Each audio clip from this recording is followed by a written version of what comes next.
कहानी के शुरू में हमें बताया जाता है कि फ्यूचर मुस्तकबिल में इंसानों के बीच अपने रिलीजन मजहब को लेकर एक बड़ी जंग छिड़ गई। एक साइड पर थे मिथ्रिक, वो आत्माओं पर यकीन रखते थे और उनकी बातों को मानते थे, तो दूसरी तरफ थे नास्तिक एथियस्ट। उनका ये मानना था कि वो किसी भी मजहब या उससे जुड़ी किसी भी चीज को नहीं मानते। इंसानों ने अपनी इस लड़ाई में मॉडर्न हथियारों के साथ साथ रोबोट्स की भी मदद ली थी, जिसकी वजह से दुनिया में बहुत तबाही हुई। सब कुछ तहस नहस हो गया। दुनिया को तबाह करने के बाद मैथ्रिक के लोग किसी और प्लेनेट की तलाश में निकल गए। तो ये था इस कहानी के शुरू का हिस्सा। शुरुआत में हमें दो रोबोट्स दिखाए जाते हैं, जिसको फादर और मदर कहा जाता है, और इन दोनों रोबोट्स को केपलर 22b पर स्पेसशिप में भेजा गया था। स्पेसशिप को लैंड करते हुए उतारते हुए इनका शिप एक गड्ढे में गिरने वाला था, पर उसके गिरने से पहले ही ये दोनों उसमें से अपने सामान को बाहर निकाल लेते हैं। जिसके बाद मदर इधर प्लेनेट पर आकर 6 बच्चों को पैदा करती है। सब बच्चे अलग अलग नस्ल से ताल्लुक रखते थे।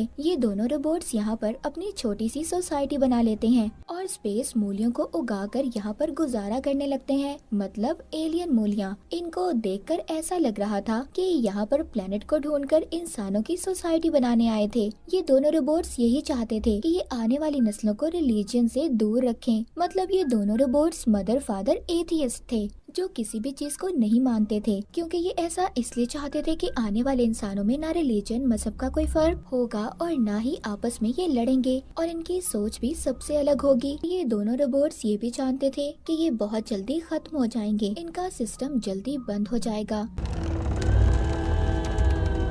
बस ये दोनों ये चाहते थे कि इससे पहले ये खत्म हो, इनको यहाँ जमीन पर असल माहौल बनाना था कि आने वाली नस्लें इनके बगैर रह सकें, उन्हें कोई भी किसी भी किस्म की परेशानी ना हो रिलीजन को लेकर और ना ही किसी और चीज को। इसीलिए ये अपने बच्चों को खेती करना, घर बनाना और साथ ही साथ रिलीजन की बुराइयों के बारे में भी बताती है, ताकि इनके बच्चे हमेशा ही एथियस्ट नास्तिक रहें। एक दिन इनकी बेटी घूमते हुए रास्ता भटक जाती है। फादर और मदर को तो ये लग रहा था कि उनकी बेटी किसी गड्ढे में गिर गई, और फिर आहिस्ता आहिस्ता इनके सभी बच्चे मरने लगते हैं। सिर्फ इनका एक बेटा ही था जो जिंदा बचता है, जिसका नाम कैंपियन था। एक दिन फादर रोबोट आसमान पर स्पेसशिप को देखता है, जो मिथ्रिक की थी। ये गड्ढे में से अपने स्पेसशिप को निकालकर उससे राब्ता करने की कोशिश करता है, क्योंकि उसे ऐसा लग रहा था कि रोबोट मदर जल्दी खराब होकर खत्म हो जाएगी, और अगर उसने अपने बेटे कैंपियन को बचाना है तो उसे मिथ्रिक के मानने वाले लोगों के हवाले करना होगा। मगर उधर कमजोर रस्सी थी, इसीलिए फादर और कैंपियन उस स्पेसशिप को नहीं निकाल पाते। ये लोग फैसला करते हैं कि अगले दिन आकर इस स्पेसशिप को निकालने की कोशिश करेंगे। It's too dangerous, Campion. Mother robot को ये पता चलता है कि कैंपियन और फादर मिलकर कुछ गलत करने वाले हैं। जब ये कैंपियन पर चिल्लाती है तो वो इसको सब कुछ सच सच बता देता है कि उसने फादर के कहने पर इंसानों से मदद लेने की कोशिश की। ये सुनकर उसे फादर पर बहुत गुस्सा आता है, इसीलिए वो फादर के पास जाकर उससे पूछने लगती है, तो वो उससे बहकी बहकी बातें कर रहा था। इसीलिए मदर रोबोट को गुस्सा आ जाता है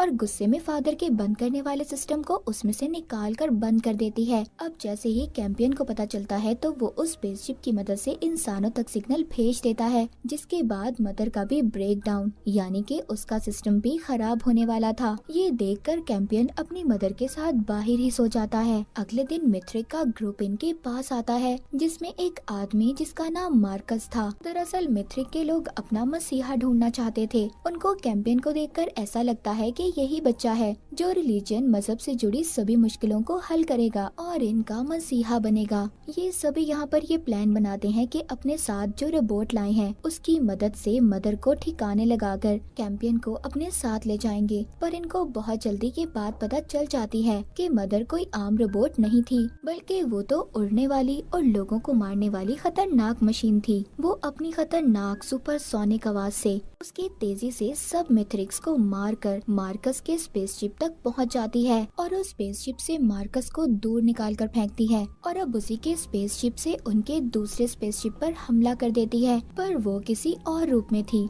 मदर अगर चाहे तो अपना रूप भी बदल सकती थी। वो वो स्पेसशिप पर हमला करके सभी को मारकर उनके बच्चों को अपने साथ अपने प्लेनेट पर ले आई थी। उधर कैंपियन और मार्कस, जो नाढाल था, आसमान पर स्पेसशिप को तबाह होते देख रहा था। मदर अपने साथ उस स्पेसशिप पर से 5 नए बच्चों को लाती है और कैंपियन को उन बच्चों से मिलवाती है। अब यहाँ से कहानी चली जाती है पास्ट यानी माजी में। हमें दिखाया जाता है कि 2145 में जब जंग हुई थी तो 2 एथियस्ट सोल्जर सिपाहियों ने असल मार्कस और उसकी बीवी को मार दिया था और खुद उनका रूप लिया और फिर बाद में ये मिथ्रिक के ग्रुप में शामिल हो गए। मतलब जो मार्कस मदर के पास आया था वो असल एथियस्ट था। कहानी आ जाती है दोबारा से मदर पर। उसने उस रोबोट को मार दिया था जो मिथ्रिक के लोग अपने साथ लाए थे। दरअसल मदर की असल ताकत उसकी आंखों से थी और इसी तरह अब ये उस रोबोट के सिस्टम को निकाल कर फादर के अंदर डाल देती है, जिससे वो भी दोबारा से जिंदा हो गया था। जब कैंपियन दोबारा से अपने फादर को देखता है तो बहुत खुश होता है। फिर ये सब लोग अपनी नई फैमिली के साथ मिलकर खाना खाते हैं, जिनमें वो बच्चे भी शामिल थे जिनको मदर अपने साथ लाई थी दूसरे प्लेनेट से। उधर मार्कस खुद को एक रस्सी से बांधकर गड्ढे के किनारे अपने जिस्म को गर्म कर रहा था ताकि उसको सुकून मिल सके। खाना खाते हुए मदर अपने सभी नए बच्चों को समझाती है कि कोई यहाँ पर रिलीजन की बात नहीं करेगा और नो प्रेयर। इन 5 नए बच्चों में मार्कस का बेटा भी शामिल था। मतलब वो मदर के पास था। वो फादर को अपनी आंखों की सच्चाई बताती है कि उसकी आंखों में ताकत है और इसीलिए उसने अपनी असली आंखों को छुपा कर रखा हुआ है। कैंपियन को मार्कस के बेटे के पास एक पालतू चूहा बहुत पसंद आता है। मार्कस का बेटा उसे देना तो नहीं चाहता था, पर फिर भी वो दूसरे लड़के के कहने पर कैंपियन को वो चूहा दे देता है। कैंपियन जब सब बच्चों को बताता है कि उनके आने से पहले उसके सभी बहन भाई मर गए और कहीं न कहीं उनकी मौत की वजह मदर है, जिन्होंने अपनी ताकतों से उन सबको मार दिया और जिसके बारे में वो खुद भी नहीं जानती। You know I'm not allowed to. पर तभी उधर सब बच्चे प्रेयर दुआ करने लगते हैं। कैंपियन उनको ऐसा करने से रोक रहा था। जैसे ही मदर रोबोट को कैंपियन के पालतू चूहे के बारे में पता चलता है तो वो उस पर गुस्सा करती है और जिसका चूहा है उसे वापस देने का कहती है, मतलब मार्कस के बेटे को। और इसीलिए कैंपियन ने चूहे को वापस कर दिया था। इधर ही इन बच्चों में एक लड़की थी जो माँ बनने वाली थी। मदर को जल्दी उस लड़की का पता चल जाता है कि वो माँ बनने वाली है और यहाँ पर हमें ये भी पता चलता है मदर के बारे में कि वो किसी को भी देखकर उसके अंदर की सच्चाई जान लेती थी। इसीलिए वो उस लड़की को अब सब बच्चों से अलग रखती है। वो लड़की बताती है कि ये बच्चा मेरी मर्जी से नहीं है। मेरे साथ चर्च में रहने वाले एक आदमी ने बहुत गलत किया। मैं इस बच्चे को नहीं चाहती। मदर कहती है ठीक है, तुम नहीं चाहती, जो तुम्हारे साथ गलत होना था हो गया, पर इस बच्चे का कोई कसूर नहीं है। तुम इसके साथ क्यों गलत करना चाहती हो? मदर का ये रूप देखकर तो लड़की हैरान सी हो गई थी। एक रात एलियन जंगली जानवर इन पर हमला कर देते हैं। तभी मदर को ये बात भी पता चलती है कि उसकी आंखों को किसी ने चुरा लिया। मदर को सिर्फ फादर पर ही शक था क्योंकि उसने इस बारे में सिर्फ फादर को ही बताया था, पर इसमें कैंपियन का हाथ था। खैर पता चल जाने पर फादर कैंपियन से आंखें लेकर मदर को वापस दे देता है और मदर वो आंखें लगा लेती है जिसमें ताकत मौजूद थी की मदद से सभी जानवरों को मार देती है। वो जानवर उस लड़की पर भी हमला कर देते हैं जो माँ बनने वाली थी, पर वो उनसे बच जाती है। फादर और मदर दोनों इस बात पर बहुत हैरान थे कि इन्हें 12 साल बाद ये बात पता चली है कि इनके अलावा भी यहाँ पर कोई रह रहा है, क्योंकि उन्हें यहाँ रहते हुए इस प्लेनेट पर 12 साल हो चुके थे और इस दौरान इन्होंने कोई ऐसा जानवर, कोई चीज नहीं देखी थी। पर वो जानवर अब मार्कस पर भी हमला करके उसे गड्ढे में गिरा देते हैं, पर रस्सी के बंधे होने की वजह से वो बच जाता है और फिर मिथ्रिक ग्रुप के सिपाही आकर उसे बचा लेते हैं। अब इस हादसे के बाद सभी बच्चे बहुत ज्यादा डर गए थे, इसीलिए वो सभी यहाँ से जाना चाहते थे, पर मदर उस लड़की की तरफ इशारा करके कहती है कि नहीं, अभी हम कहीं नहीं जाएंगे क्योंकि अभी इसके यहाँ बच्चा पैदा होने वाला है। ये सुनकर सभी बच्चे उसकी तरफ देखने लगते हैं। इस कहानी में हमें एक और बात बताई गई है कि केपलर 22 प्लेनेट का सफर जमीन से 13 साल का है। इसी बीच सबको हाइबरनेशन में रखा जाता है, यानी कि उनको लंबी नींद सुलाई जाती है, पर इस नींद में उनका जिस्म तो सो रहा होता है, लेकिन वो अपने दिमाग से सभी के साथ बात कर सकते हैं। मार्कस को होश आता है तो वो अपनी बीवी से अपने बेटे का पूछता है। वो बताती है कि हमारा बेटा मदर के कब्जे में है। दूसरी तरफ जो मदर के पास बच्चे थे उनमें से एक बच्चा सबको बताता है ये दोनों रोबोट्स हमसे झूठ बोल रहे हैं कि यहाँ पर जंगली जानवर हैं। ये हमें सिर्फ डरा कर इधर रखना चाहते हैं ताकि हम यहाँ से कहीं न जा पाएं। तभी कैंपियन को भी याद आता है कि पहले भी मदर ने ऐसी ही कहानी सुनाकर उन्हें यहाँ पर रखा था। वो लड़का जो यहाँ पर पहले सबको समझा रहा था अब वो उस लड़की से बात करता है जो माँ बनने वाली थी। वो कहता है तुम्हें अपने बच्चे का नाम उसी आदमी पर रखना चाहिए जिसका ये बच्चा है। लेकिन वो लड़की ये सुनकर उसे थप्पड़ मारती है जिससे उस लड़के के मुंह से खून आने लगता है और आहिस्ता आहिस्ता वहाँ पर सभी बच्चों की तबीयत खराब हो जाती है। कैंपियन को भी अब ऐसा ही लग रहा था कि मदर ही अपने बच्चों की जान ले रही है। उधर मदर जिसको अपने बच्चों की फिक्र थी वो उस तबाह स्पेसशिप में से एलियन रोबोट की शक्ल में आकर वहाँ से कुछ दवाइयाँ लेने जाती है ताकि वो अपने बच्चों की जान बचा सके। ये बात तो साफ थी कि मदर अपने बच्चों की जान नहीं ले रही थी। उधर स्पेसशिप में जितने भी मित्रिक बचे हुए थे जब वो मदर को देखते हैं तो जमीन के अंदर जाकर छुप जाते हैं। मार्कस अपने साथियों से कहता है कि मुझे लगता है इस रोबोट का प्रोग्राम किसी एथियस्ट ने बनाया है इसीलिए ये हमारी दुश्मन बनी हुई है। खैर मदर उधर से दवाइयाँ लेकर जब वापस जा रही थी का सामना एक मित्रिक रोबोट से होता है लेकिन मदर बड़ी ही आसानी से उस रोबोट को मार देती है। उधर कैंपियन फादर को चकमा देकर सभी बच्चों को लेकर भाग जाता है। उसको मदर रोबोट का ऐसा रूप देखकर लग रहा था कि वो सबको मार देगी। मार्कस और उसकी बीवी को सब पता चल चुका था कि मदर इधर दवाइयाँ लेने आई थी। मतलब सभी बच्चे अभी जिंदा हैं। अब बस इनको अपने लीडर को मनाकर बच्चों को तलाश करने निकलना था। उधर जिन बच्चों को कैंपियन अपने साथ जंगल के रास्ते लेकर निकल गया था उनमें से जो मार्कस का बेटा था उसको एक लड़की की आवाज आती है। ये वो ही थी जो मदर की बेटी थी और घूमते हुए भटक गई थी पर सभी ये जानते थे कि वो मर चुकी है। लेकिन उसकी आवाज अब कहाँ से आ रही थी और यही आवाज उसको सब बच्चों से अलग कर देती है। वो एक गड्ढे में लटक जाता है। फादर को भी जल्दी स्पेसशिप में बैठकर बच्चों की लोकेशन का पता चल जाता है कि बच्चे कहाँ पर हैं। इसीलिए वो जल्दी से उन बच्चों को वापस लेकर घर आता है। यहाँ पर फादर को एक और बात पता चलती है कि बच्चों के मरने की वजह मदर नहीं बल्कि स्पेस मूलियाँ हैं जो खेती कर इन्होंने यहाँ पर उगाई थी।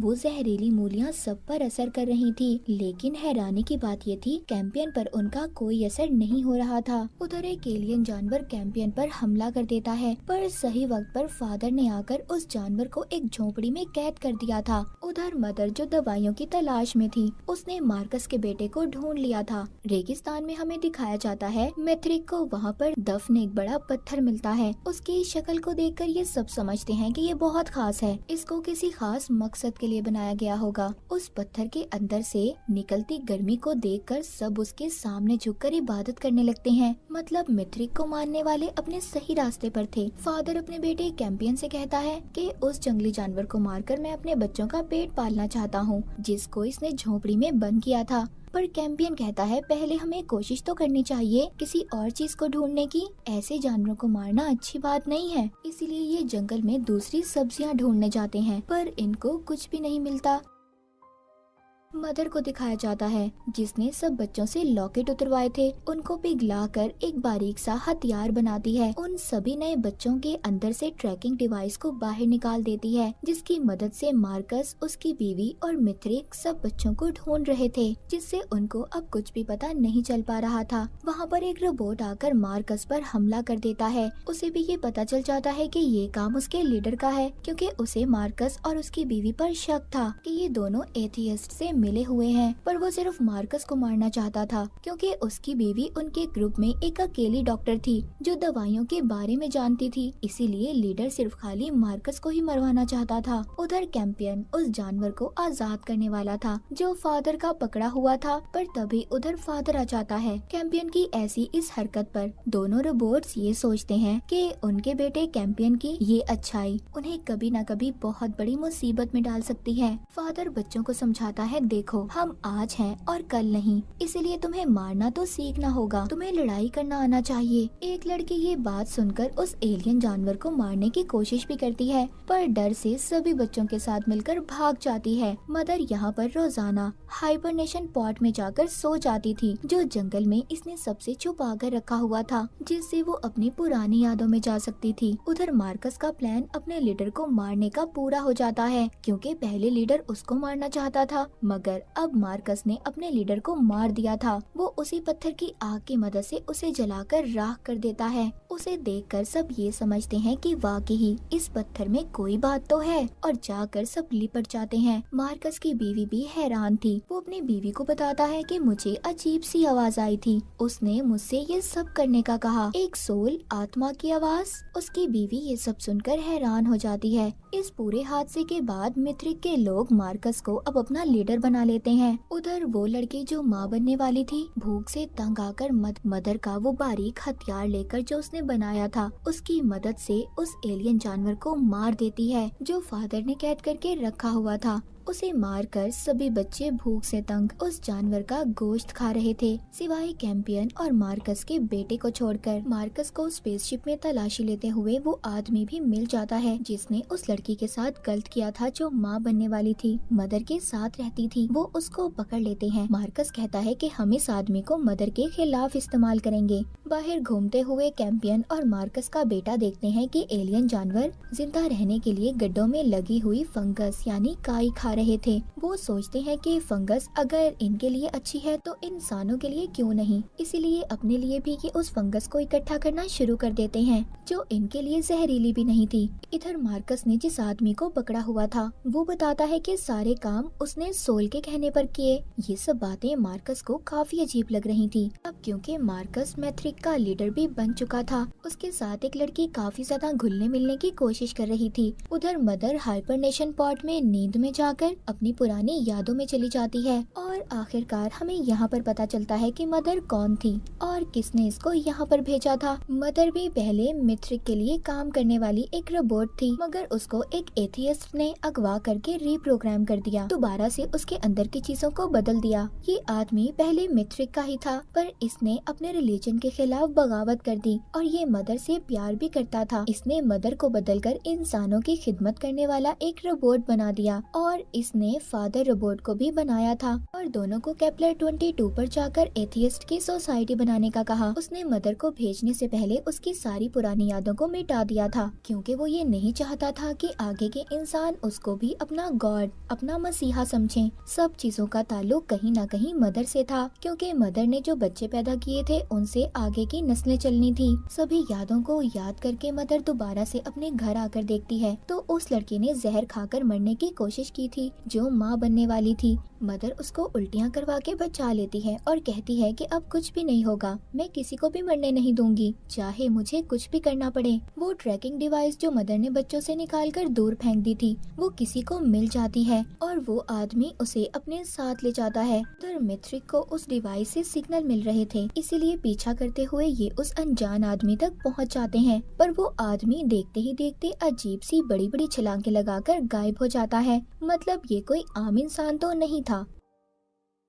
इधर ही मार्कस को इस जगह का नक्शा मिलता है, और सभी मदर को ढूंढने का प्लान बनाते हैं। वो वहाँ पर जानवरों के बहुत बड़े बड़े कंकाल भी देखते हैं। सुबह को मार्कस उस नक्शे की मदद से आखिरकार मदर के कैंप को ढूंढ ही लेता है। आगे कहानी में दिखाया जाता है मदर रोजाना जंगल में जाकर हाइबरनेशन पॉट में अपनी पुरानी यादों में चली जाती थी। ये बात छुपा हुआ मार्कस और फादर भी सोचते हैं कि मदर रोजाना कहाँ पर जाती है। मार्कस अपनी बीवी से कहता है कि हमें अपने बेटे को मदर से हासिल करना होगा, और हम उसको सब कुछ सच सच बता देंगे। हम तुम्हारे असल माँ बाप नहीं हैं। पर मार्कस की बीवी को उसका ये आइडिया बिल्कुल भी अच्छा नहीं लगता। वो कहती है, क्या तुम ये बताओगे कि हमने तुम्हारे असल माँ बाप को मारा? मार्कस कहता है कि अगर हमें अपने बेटे को बचाना है तो मदर रोबोट को तो मारना होगा, क्योंकि अगर वो जिंदा रही वो कभी भी हमसे हमारे बेटे को मिलने नहीं देगी। मार्कस और उसकी टीम जंगल में जाते हैं ये पता लगाने कि मदर रोबोट इतने घंटे क्या करती है। एक लड़का जलाने के लिए जब लकड़ियाँ इकट्ठी करने करने जाता है तो उसको खाने का एक खाली डब्बा मिलता है।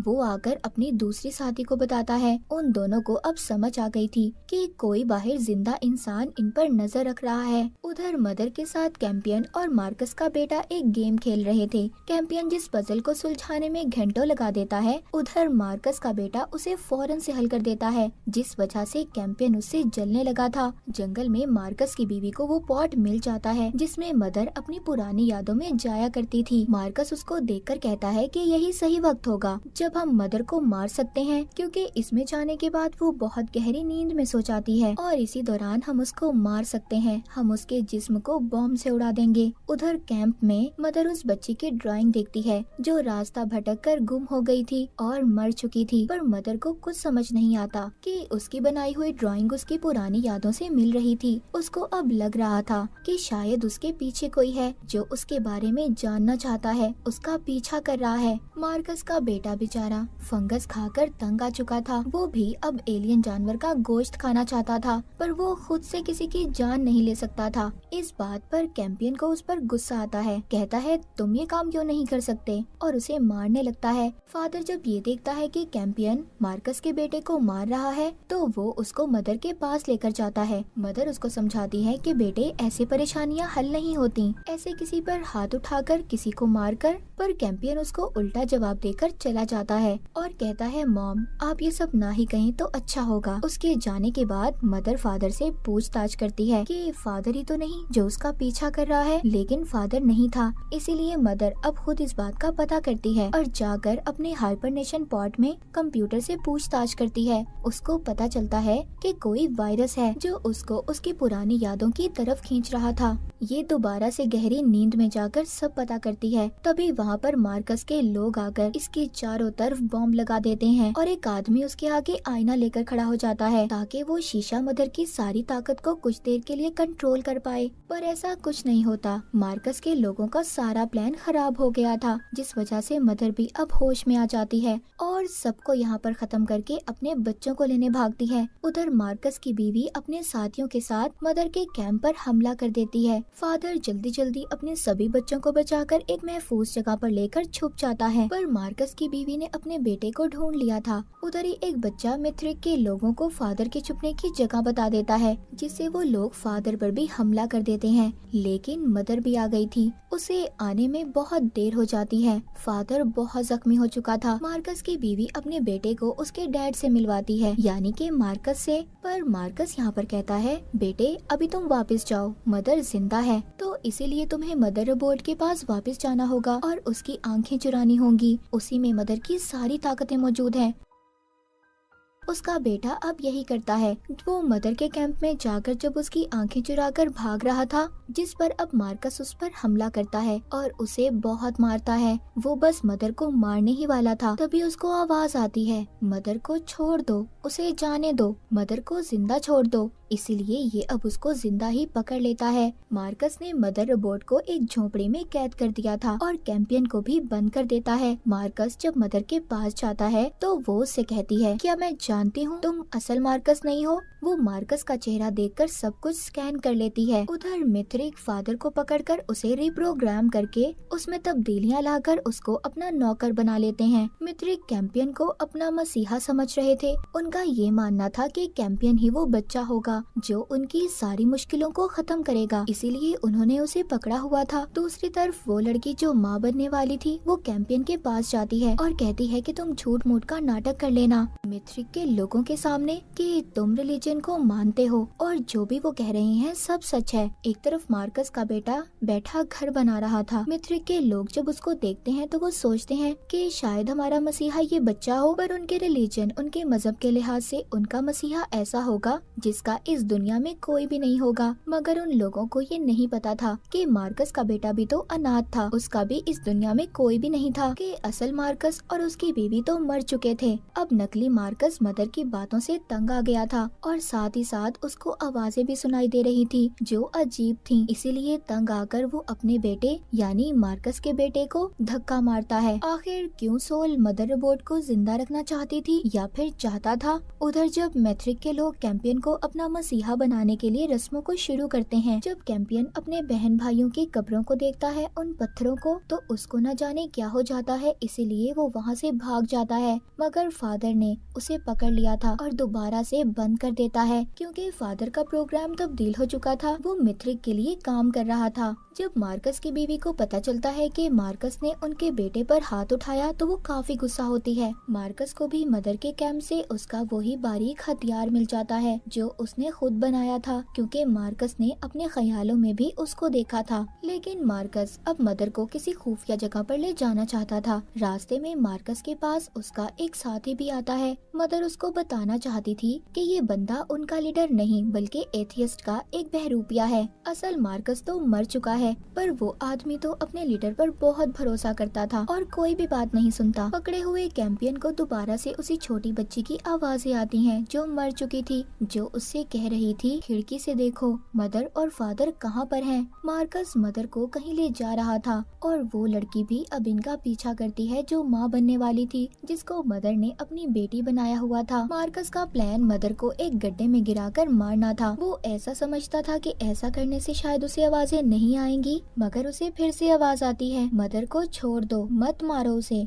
तभी उधर फादर जो मिथ्रिक के कब्जे में था, मदर को उस गड्ढे में गिरा देता है, मगर अपनी एक उंगली से रस्सी को पकड़कर बचा भी लेता है। मार्कस की वो आवाजें अब ख्यालों में बदल चुकी थी। वो ख्याल में खुद को अपने असल रूप में देख रहा था और इन्हीं ख्यालों में खुद को जख्मी कर लेता है। इस बात का फायदा उठाकर मदर भी गड्ढे से बाहर आ गई थी और फादर से कहती है, मैं अपने और तुम्हारे बच्चों को जरूर बचाऊंगी। ये कहकर वो वहाँ से चली जाती है। मार्कस को इधर अभी भी आवाजें आ रही थी, मदर को जाने दो, उसे छोड़ दो, उसका जिंदा रहना जरूरी है। मार्कस तो जैसे इन आवाजों से पागल हो चुका था। उधर मार्कस की बीवी खाने के लिए एलियन जानवर का गोश्त इकट्ठा कर रही थी। वो अपने बच्चे को लेकर यहाँ से जाना चाहती थी, लेकिन तभी उधर फादर जख्मी मार्कस को लेकर आता है। मार्कस जो कि बहुत जख्मी था, वो बताता है कि मिथ्रिक का मसीहा कोई और नहीं बल्कि मैं खुद हूँ। ये मुझे उन आवाजों ने बताया है जो मेरे कानों में आती हैं। मार्कस की बीवी ये सुनकर हैरान हो जाती है। अब वो आवाजें मार्कस के लिए और भी ज्यादा भयानक हो गई थी। वो अपनी असल पहचान ढूंढ रहा था। एक दिन मार्कस उन्हीं आवाजों की वजह से अपना चेहरा काट लेता है अपनी नई पहचान बनाने के लिए, और अपने बेटे से कहता है कि मैं तुम्हें एक जाबाज सिपाही बनाना चाहता हूँ जो कभी भी किसी से नहीं डरेगा। पर इस बच्चे को इन बातों में कोई दिलचस्पी नहीं थी।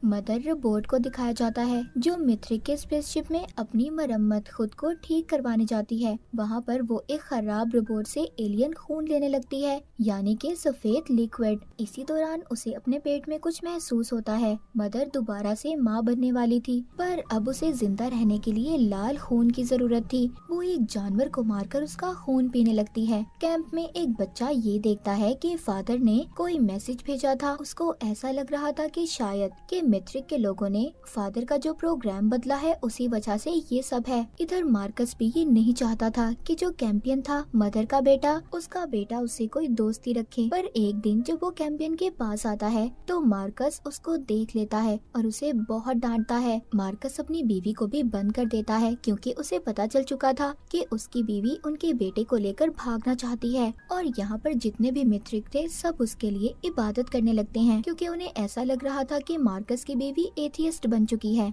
वो लड़की जो माँ बनने वाली थी वो मदर को ढूंढते हुए उस तक पहुँच जाती है, मगर मदर यहाँ पर उस लड़की पर बहुत चिल्लाती है और उसे जाने का कहती है कि मदर के खून पीने की आदत कहीं उस लड़की को न मार दे। उधर कैंपियन जिसको मार्कस ने पकड़ा हुआ था, मार्कस के बेटे के बताए हुए प्लान के मुताबिक सुरंग बनाकर भाग जाता है और ये सब बच्चे मिलकर मिथ्रिक के चर्च को आग लगा देते हैं। पर मार्कस को ये लगता है कि ये शायद सोल का कोई इशारा है। वो उसके सामने खड़ा हो जाता है और इसी बात का फायदा उठाकर मार्कस की बीवी सभी बच्चों को लेकर यहाँ से भाग जाती है। पहले तो उनका प्लान मार्कस के स्पेसशिप में भागने का था, पर वो खराब था, इसीलिए अब ये मजबूरन जमीन के रास्ते से जाते हैं। फादर इनका पीछा करता है पर अपने आप पर कंट्रोल करके उन्हें जाने देता है। मदर जो स्पेसशिप में थी वो अपने सभी सवालों के जवाब चाहती थी, इसीलिए दोबारा से वो हाइबरनेशन पॉड में जाती है और अब ये आगे अपनी यादों में जाकर बड़े कैंपियन से मिलती है जो उसको बताता है कि अब वो माँ बनने वाली है और उसका असल मिशन तो अब शुरू हुआ है। पहले तो सब कुछ सिर्फ एक ड्रामा था।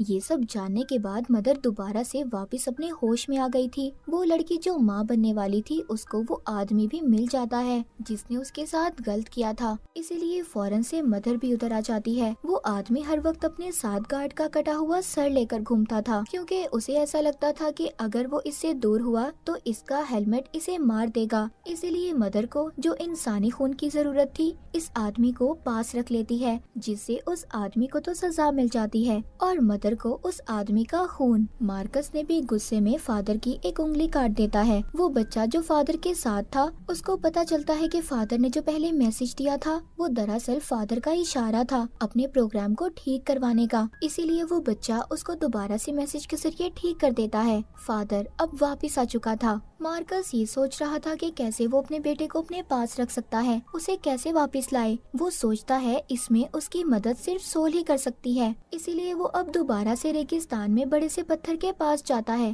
कैंपियन मार्कस के बेटे के साथ बैठा बातें कर रहा था, उन आवाजों के बारे में बात कर रहे थे जो उस छोटी मरी हुई बच्ची की उनको सुनाई देती थी। दूसरी तरफ मदर अपने साथ उस लड़की आदमी को लेकर एक महफूज जगह की तलाश में थी ताकि वो अपने होने वाले बच्चे को सही से पैदा कर पाए। उसको एक महफूज जगह मिल चुकी थी पर वहाँ पर कुछ अजीब से कार्ड लगे हुए थे। मदर के बच्चे भी उसे ढूंढते हुए उस तक पहुँच जाते हैं। मार्कस की बीवी भी उनके साथ थी। मदर अपने बच्चों से मिलती है और बहुत खुश होती है पर अचानक से बेहोश हो जाती है। तभी सभी बच्चों के कहने पर मार्कस की बीवी मदर रोबोट का इलाज करती है। इधर मार्कस मदर के कैंप में पहुंच जाता है। उधर वो ही बच्चा था जिसने फादर को ठीक किया था। वो उससे सबका पूछता है कि सब लोग कहाँ पर हैं, जिस पर वो मना कर देता है और कहता है कि मैं नहीं जानता कि कौन कहाँ पर है। इसीलिए मार्कस ये पता करने के लिए उसके हाथ उस पत्थर पर लगा देता है जिसमें आग थी, पर उस बच्चे को कुछ नहीं होता। इसका मतलब ये था कि ये सच बोल रहा था, इसको कुछ भी नहीं पता था। गुफा में जब मार्कस की बीवी मदर का इलाज कर रही थी, मदर उसको देखकर कहती है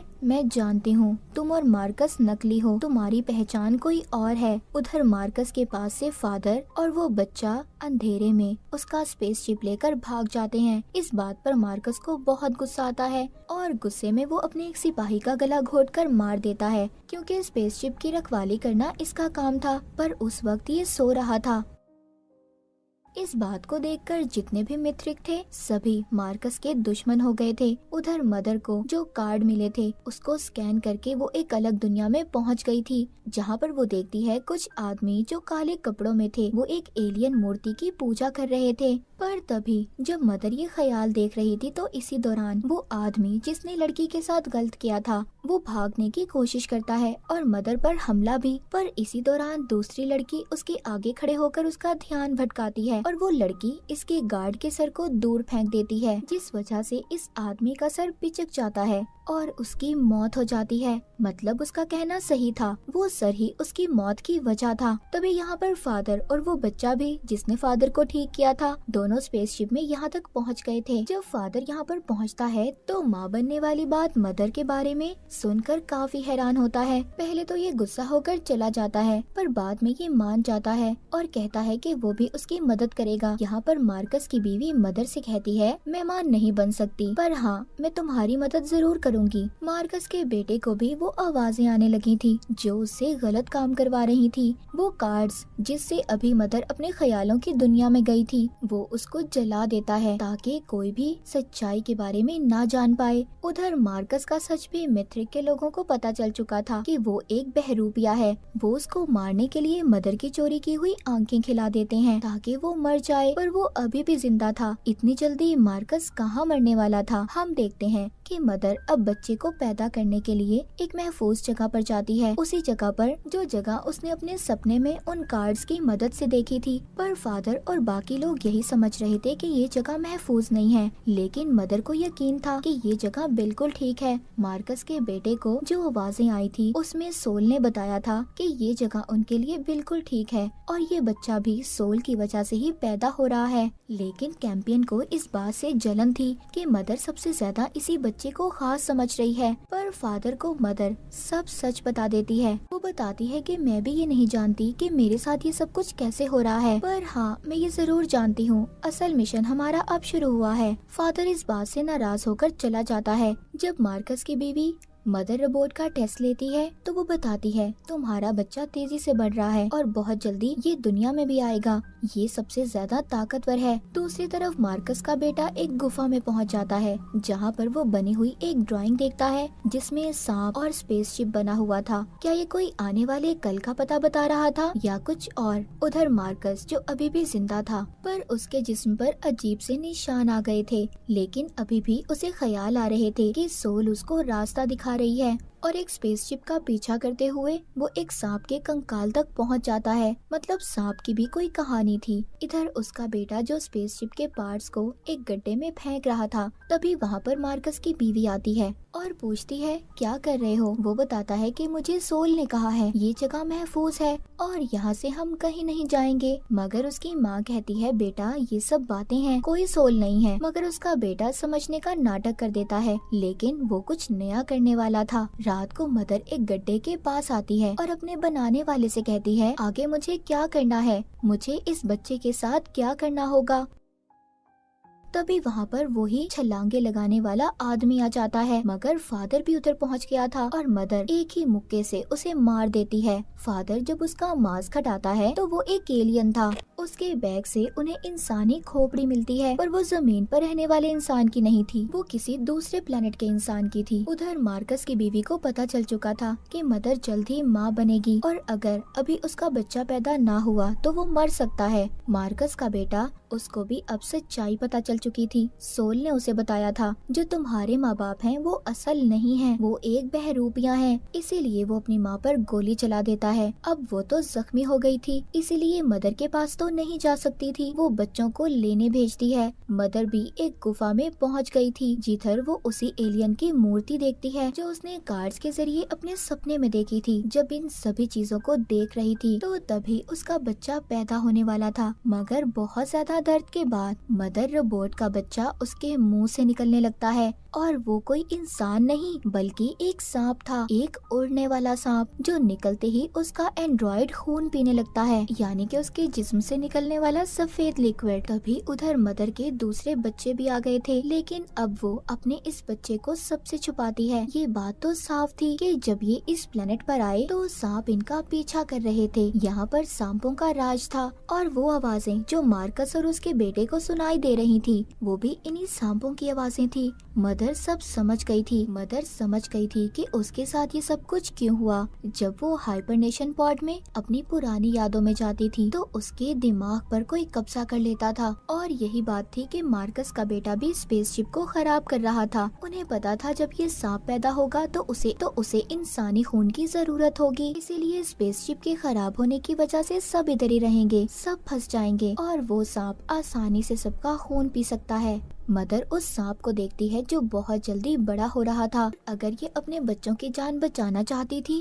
तो ये फादर के साथ उस सांप को लेकर स्पेसशिप में यहाँ पर एक गड्ढे में चली जाती है जिधर दहकता हुआ लावा था। वो उस लावे में जाकर अपने साथ ही इस सांप को भी खत्म करना चाहती थी। कैंपियन जब ये देखता है तो बहुत चिल्लाता है। मदर और फादर के आखिरी वक्त में उनके सामने उनके सभी बच्चों की यादें आ रही थी। उनको पूरा यकीन था कि इनके जाने के बाद कैंपियन ह्यूमैनिटी इंसानियत का नया लीडर मसीहा बनेगा। उधर मार्कस जो भी जिंदा था जंगल में कुछ एथियस्ट को देखता है और एक को छोड़कर बाकी सबको मार देता है। उसके कान से डिवाइस निकालकर सब एथियस्ट को बताता है यहाँ पर कोई भी एथियस्ट नहीं आएगा, सोल ने सबको मना किया है, मैं अब इस प्लेनेट का राजा हूँ। पर तभी उधर एक स्पेसशिप आती हुई दिखाई देती है जो एथियस्ट की ही थी। उधर मदर और फादर जो लावे में गए थे, मगर दूसरी तरफ से उनका स्पेसशिप बिल्कुल ठीक हालत में निकल आता है और उड़ने वाला सांप भी यहाँ से चला गया था। जो मार्कस के बेटे को ड्राइंग दिखी थी, स्पेसशिप, एलियन, उड़ने वाला सांप, ये अब सब कुछ सच हो चुका था। मदर के सभी बच्चों को ऐसा लग रहा था कि फादर और मदर तो मर गए हैं, जिसके बाद सब कैंपियन की तरफ देखते हैं कि उनके मरने के बाद सारी जिम्मेदारी अब कैंपियन की थी। इसी के साथ ये सीजन यहीं पर खत्म हो जाता है।